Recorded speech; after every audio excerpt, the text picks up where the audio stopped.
is Baha'i Focus.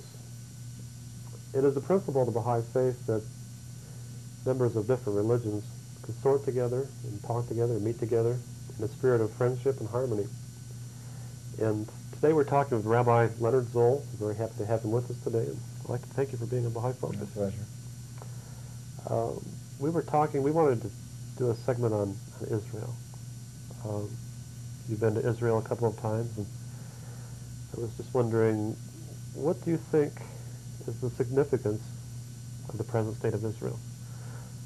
Is there, as it relates to the Jewish religion, is there any significance to that? Yes, the significance of the state of Israel is that it's the modern reincarnation of ancient Israel. It's a place of safety for Jews and Arabs and Christians who live there, or anybody else who goes there. It's an experiment in applying the principles of the Torah to society. And the significance is that the land, which is the state of Israel, or part of the, how should I put it, the state of Israel is part of the land of ancient Palestine. It's not all of ancient Palestine, which became Jewish in those days. But the land that is the state of Israel is part of the Holy Land. It's called the Eretz HaKodesh, the Holy Land. And Jews believe that the land, the ground itself has become sanctified and therefore has to serve God's purposes. So you can't do it unless you have power and sovereignty. So in 1948, the United Nations, for whatever its purposes then, although it didn't really guarantee what it was about to do, it said this little piece of land is for Jews, and the Arabs have all the rest. But Jews get this little piece of land, and on a certain day, the British will leave, and the Jews will have their land finally. So on that day, when the British left, they were attacked. Okay. Yeah. And the world says, here's a gift with one hand, and we're going to let you lose it with the other hand. We're doing nothing to guarantee it. There was a little nothing land there, a little strip, very insecure in its borders and so on, but they were glad to get it. It was 1948, 3 years after the war ended. There were lots of refugees who came from Israel, whose families had been wiped out, who had been skeletons when they got out of concentration camps and so on. There were many Arabic Jews who were filtering in there, and they hadn't done so well in the Arabic lands for these thousands of years they were there, and they were glad to get to a place, whatever the size was, that was Israel. That would be a Jewish place where they could think, at least defend themselves. Even if they get killed, at least they could defend themselves. And by some miracle, they survived the onslaught, and they even changed some of the borders with some of their victories. When the war got stopped, by the way, one of the principles of Israel's history of 38 years is whenever they're winning, the war stops. The rules change when the Israelis win. You ever think about that? Mm-hmm. They are always stopped when they're winning. The war ends when Israel starts to win. Mm-hmm. When the enemies are about to be wiped out finally, America says, time. Oh, America says this. Every time. America has always said time. Well, the Israelis aren't going to listen to anybody else. They don't listen to America. So America says time. Mm-hmm. The war stops at this minute, right. Mm-hmm. And then some arrangements are made and so on. Why does America stop them all the time? Well, oil. Ask America. Oil, I would say. Or whatever. Okay. We have kept the war going for 38 years. Now, we also have kept Israel alive for 38 years. So the Israelis know they have to do what they're told by America. Otherwise, they won't exist at all. So there's a game been going on. Russia is there and America is there. Everyone likes the game. People make money out of the game. Of course, many Israelis' lives are lost. Many Arab lives are lost. Mm-hmm. No one seems to care about the Arabs and the Jews there, by the way. There's one thing all the Arabs know and all the Jews know. No one cares about either of them. And it's a game, and they both play the game. And so far, the game has not gone that far where Israel would disappear. It could happen at any time if America ever pulled out its support. Right now, as far as we know, America's still willing to support Israel for America's purposes. Yeah. I mean, Israel can't survive by itself. So I think what it America means, will always support Israel. hopefully. I think they will. Well, if we have enough sense, we'll do it, Yeah. but one never knows about these things. So for Jewish history and for Jews, it's become, for 38 years, a place which experiment of living as a Jew and allowing other people to be human in your environment and being gracious to them and so on has been tried. Things don't always work out perfectly. But I would say, in my very limited experience and a couple of trips and keeping in touch with it and reading about it constantly and so on, it's been a very successful experiment. If you go there, you don't need anyone to tell you anything. You'll see with your own eyes. Arabs, Christians, Jews are very free to do whatever they want if they obey whatever laws there are there. The religious sites are all guaranteed by the State of Israel to be open and free and safe and so on. And that's been true for the 38 years. But the people function very well. Something that we don't hear about is how come they get along so well? How come they get along so well in the State of Israel? There are a lot of Arabs in the State of Israel and quite a few Christians and other people. Certainly your Baha'i World Center is in Israel. Right. A beautiful place, guaranteed to be safe. I can say that there are no problems that I know between the Baha'is and of course not. the Why government should of there be any Israel. trouble? Beautiful, a choice piece of land in the Haifa on top of the mountain. Anyway, this experiment with great problems has existed with America's help and with America's hindrance. Both. We have to, as an American citizen, I pay taxes, or we have to speak the truth here. So Israelis all know, they're very pragmatic. They know that they could be wiped out any minute. Nevertheless, they proceed with great energy to function in their country. They are very, very sophisticated, very modern, a lot of high-tech, wonderful food and vegetables. They're wonderful farmers. They want to help other countries. They do. They go to Africa and they help Africans. There are Israelis all over the world, in South America, as advisors and teaching people how to farm and get water where it's arid, and then use solar heating and God knows what. They're very scientifically astute and so on. But they are still under stress because they're surrounded, except for Egypt, which has some kind of a peace treaty, which I found never really been filled from the Egyptian side, but exists, and the Israelis are happy not to have one less enemy. I think the Israelis might take a lesson from the American Indians about peace treaties, but... well, they're aware of the problem. They have no choice. Sure. These things were imposed on them. I think it is important, though. I think you mentioned previously, off camera, that at least Egypt recognizes that Israel exists. And this is one of the few... Egypt did it, and you know what Sadat got for it? He got killed. Right. But they still are honoring the treaty because it's to their benefit. They need the help of Israel, and there are joint ventures with Israeli scientists and advisors with the Egyptians on farming and other matters on how to improve the Egyptian side. Egyptian economy is horrendous, and the Israelis are very good farmers and very good scientists, and they live there. They're just a few miles away, and they're willing, more than willing, they want to trade with them. They need to deal with somebody. Right? They're surrounded only by enemies. They want to do business with everybody in their neighborhood, but the neighbors have to want to do business with them.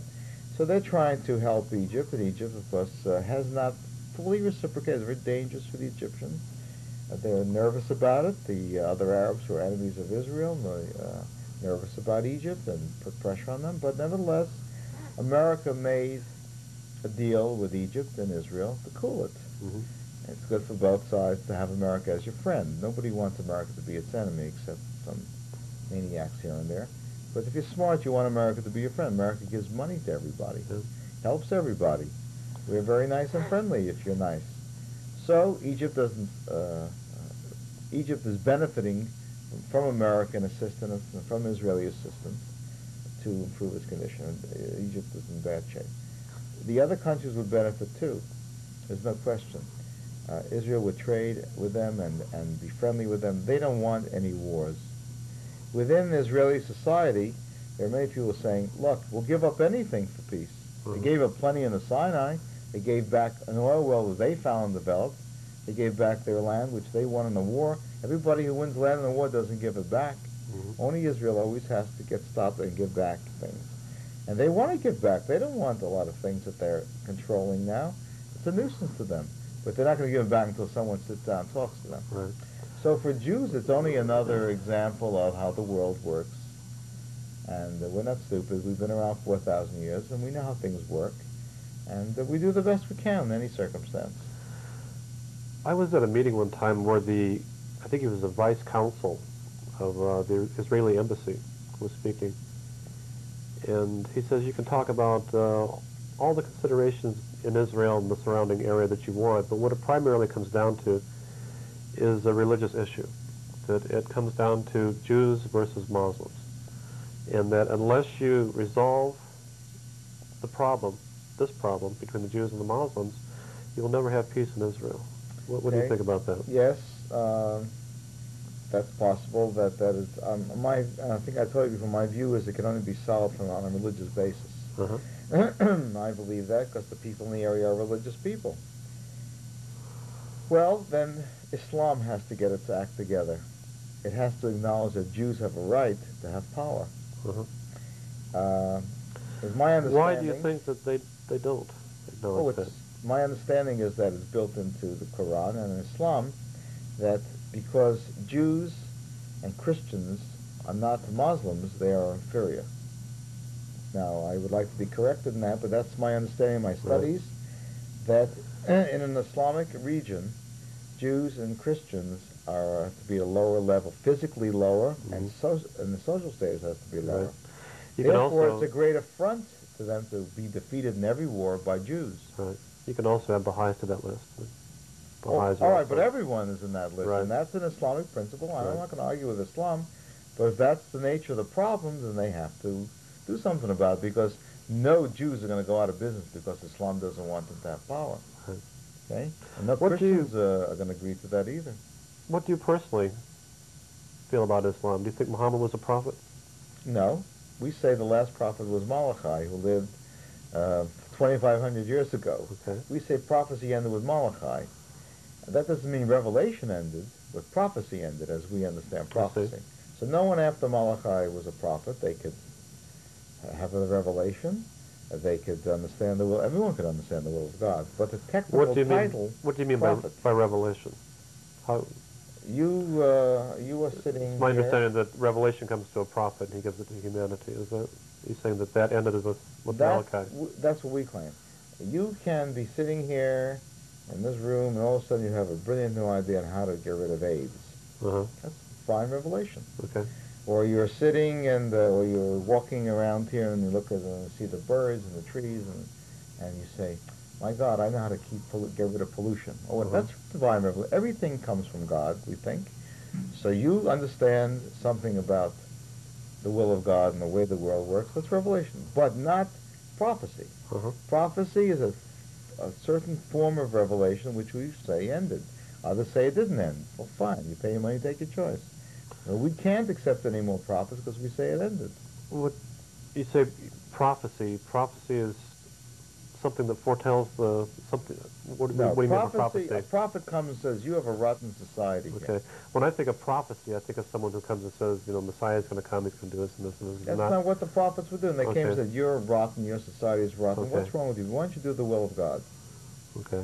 Now, if Muhammad, if Muslims say that Muhammad was doing this, and he was expressing a will of God, fine.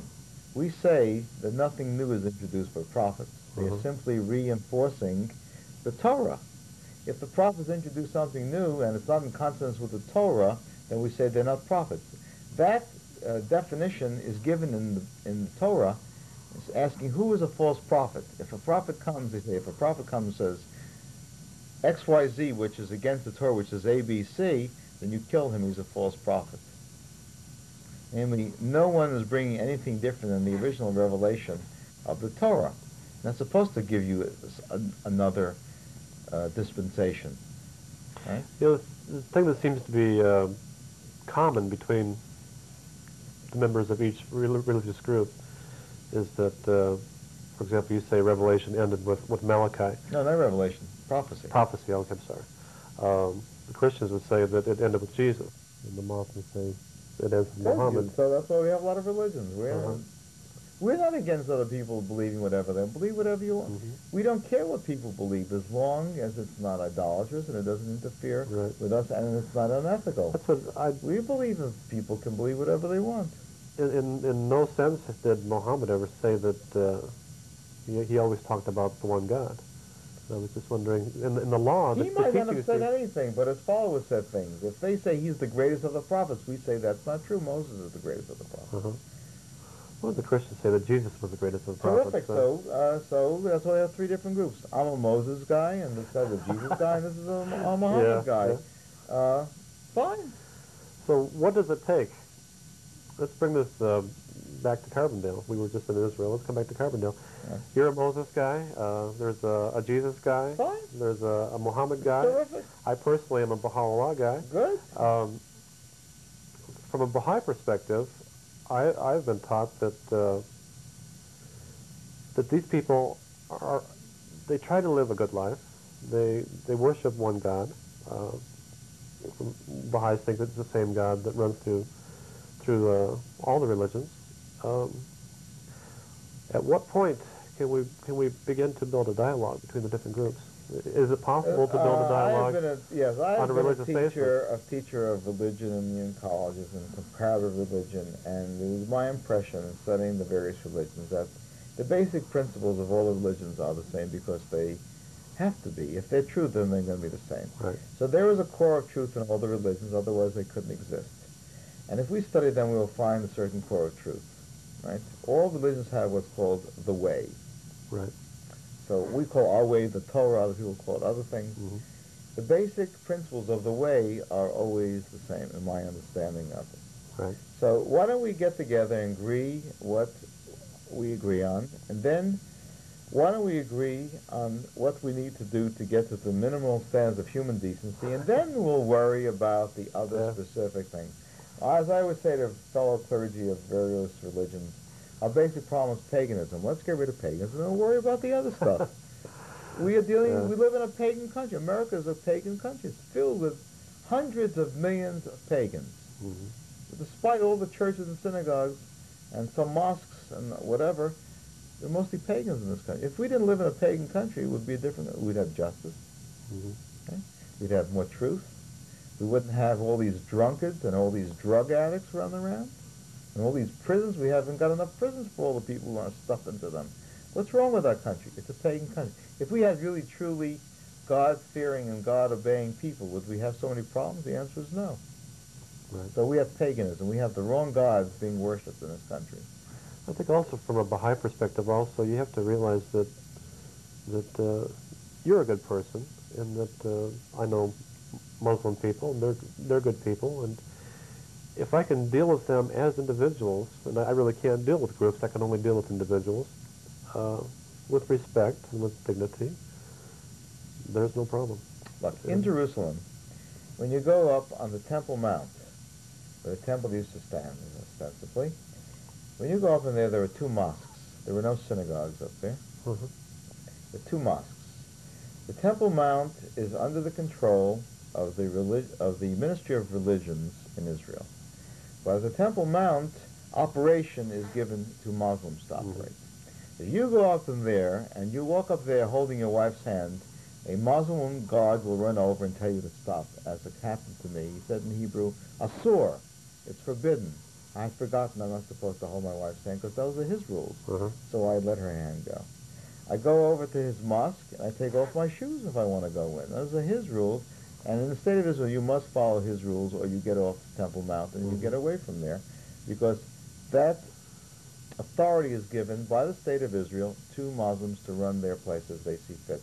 And no one is fussing about it except for a few nuts who are running around, including some non-Jewish nuts who want to throw the Muslims off the Temple Mount. Right. Well, that's outrageous. If they've been there a long time, their mosques have been there for hundreds of years, why should you throw them off? The state of Israel lets them do what they want, as long as there's no problem. They guard the place. Somebody wanted to a Jew wanted to blow, there was a plot to blow up the mosque. The Jew was caught, and he's put in prison. He's in prison now, where he belongs, causing trouble. In other words, in Hebron, where ostensibly Sarah and the others of Abraham's family are buried, Mm-hmm. There is a cave there. It is now shared by Muslims and Jews. They have different hours of prayer, and they get along fine. There's no trouble there.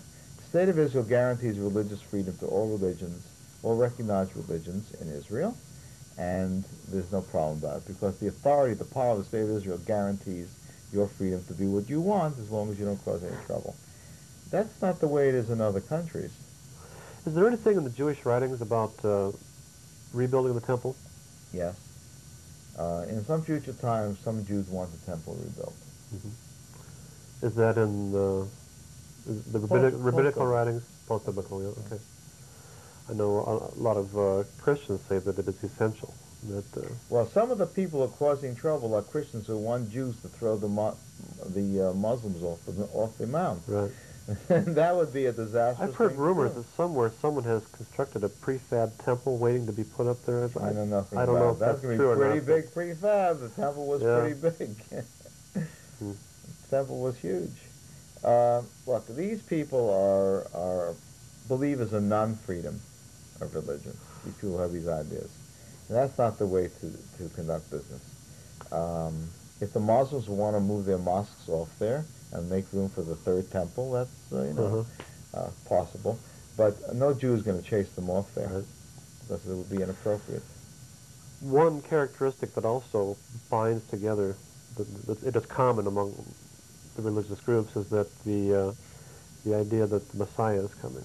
Yeah. And it's different, usually a different word in each religion, but the Muslims believe in the Mahdi, the Christians believe in the return of Jesus, the Jews believe in the coming of the Messiah, and it seems that a lot of these problems revolve around this concept that, for example, in Khomeini's Iran, Khomeini feels that he is paving the way for the coming of the Mahdi, that when he establishes an Islamic society, then that's when the Mahdi will come and basically destroy all his enemies and pat him on the back.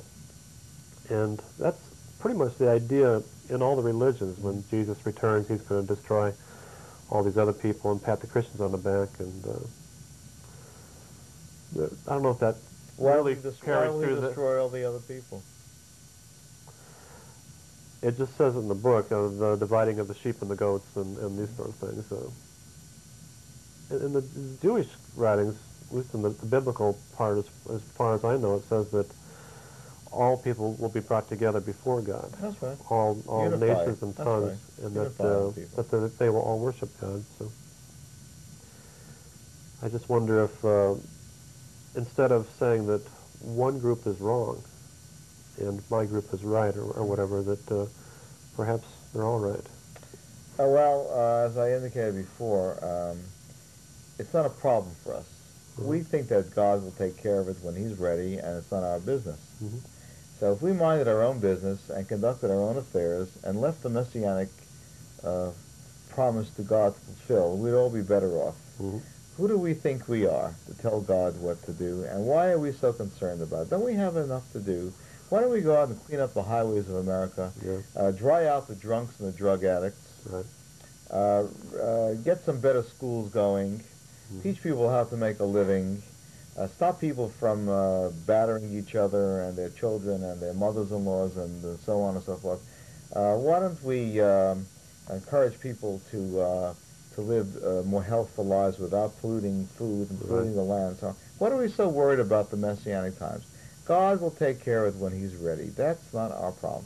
The Jewish tradition has learned through a sad experience not to press God in this matter, and not to calculate the coming of the Messiah, but to conduct our business, as we said, to do the commandments, to study Torah, to live productive lives, to learn how to read and write, to not be illiterates, not to get drunk, not to drug ourselves up, not to bother people, not even to bother God.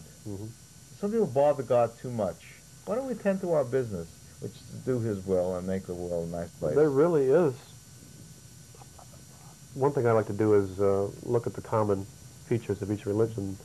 One that stands out, and probably is the most important of all, is each one of these different religions says that has a golden rule. The idea that says, do unto others as you would have them do unto you. And that really is the essence of religion.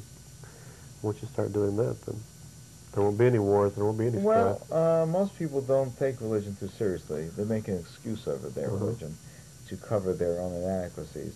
If we would take God seriously and try to do His will, we would be very busy. Right. We have no time to get into trouble. And this is something that I think Americans need to get to. We are very frivolous and silly and fantasize. We waste a lot of time on trivia. Mhm. We idolize, and we use the word idolize, sports figures and rock and roll figures and actors. And those are the wrong models for idolizing, a word which is itself a blasphemous term. Mhm. Why don't we learn to emulate the people we say are important? I'd be most happy, and I think it would be very efficacious, if all Christians would simply act the way Jesus did. He was teaching Jewish ideas, and I'll be in favor of them doing that. Okay? I don't think that they It's do. an extremely important concept that Jesus himself said to love your enemies, to forgive them that do harm to you. Well, we got to dissolve our army then. Yeah. If that's the way we're going to operate, then why do we spend all this money on armaments? If that's what he really meant, and he wanted the Christians Right. to do it, there wouldn't be any armies in Christian countries. I think there might be a need for armies, at least in Not in present Christian countries. circumstances. But I mean, if the uh, Christians would take it seriously, we wouldn't yeah. have any armies, right? But I think it's just in terms There of wouldn't be any prisons either. of interpersonal relationships, one-to-one, there wouldn't be any problems. Well, I will leave that to the vast number of Christians to worry about. All I'm Uh-huh. saying is that we don't take our religion seriously.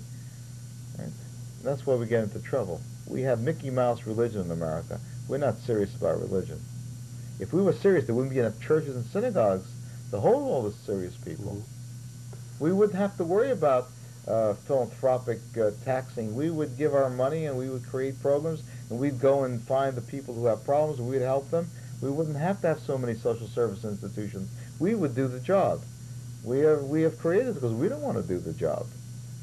So the Messiah, worries about the Messiah. I mean, he's got his own problems. Mhm. I don't have to worry about him, and I'll leave it to God. We don't have serious religion in America, and that's why we're in trouble. In the Middle East, it's serious religion. Unfortunately, it's serious in many ways in the wrong way. There's a lot of trouble. But they're dead serious in the Middle East about religion. That's why it has to be a religious solution. But they've got to recognize reality. If these people are here, you've got to sit down and talk to them. You can't run them into the ocean, into the sea, because they're not going to let themselves get run in. I think that's important. At least you can sit down and talk to people. By the way, it's not a question of Muslims and Jews. Iran and Iraq are both Muslim. Mhm. They're killing off each other left and right every day.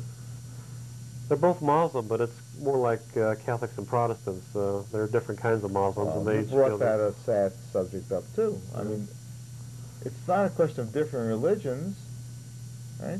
It's a question of taking your religion seriously. What are you trying to do? Mhm. Are you doing what you're supposed to do?